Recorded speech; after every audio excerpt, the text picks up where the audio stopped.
Hello guys, welcome to my another blog. আজকে আমি কাজে যাওয়ার সব থেকে দেরি হয়ে গেছে। অ্যাকচুয়ালি আমার বাড়িতে আজকে কেউ নেই। আজকে আমার ভাগ্নের মুখে ভাত, ঠিক আছে, এটা ভোজনও বলা হয়। ঘরে সবাই এসে, শুধু আমি ছাড়া। আমি চললাম কাজ করতে। তো গাইস, আমি এটাই বলবো, এত মেহনত করো যাতে 25 বছর আগে তোমাকে যেন খাটতে না হয়, ঠিক আছে। পুরো জায়গাটা একদম নিজের মতো করে গুছিয়ে নেবে। আমি এটা বলছি না যে বসে থেকো না। যত পয়সা হোক তত কামাও, কখনো বসে থেকো না। শুধু নিজের পরিবারকে যেন টাইম দিতে পারে এরকমভাবে যেন দেখো। যখন মনে হলো তুমি ছুটি নিতে পারলে, ঠিক আছে, এরকম।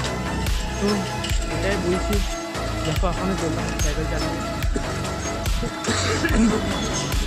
জীবন এরকমভাবেই কাটাতে হচ্ছে, কিন্তু আমি আজ থেকে 5 বছর পর আমি এরকম থাকবো না, কথা দিচ্ছি সবকে। আমি সবাইকে বলছি, চ্যালেঞ্জ, আমি রোজ ব্লগ ছাড়বো আর আমি ভাইরাল হয়ে পয়সা কামাবোই। এটা আমার স্বপ্ন, অনেক দিন পর, আর এটা আমাকে পূরণ করতেই হবে। তো গাইস, আমার এখন তাড়াতাড়ি যেতে হবে, আমি সেটাই বলছি। নেক্সট ভিডিওতে আমি কী করছি আজকে সারাদিন সেটা অবশ্যই দেখাবো।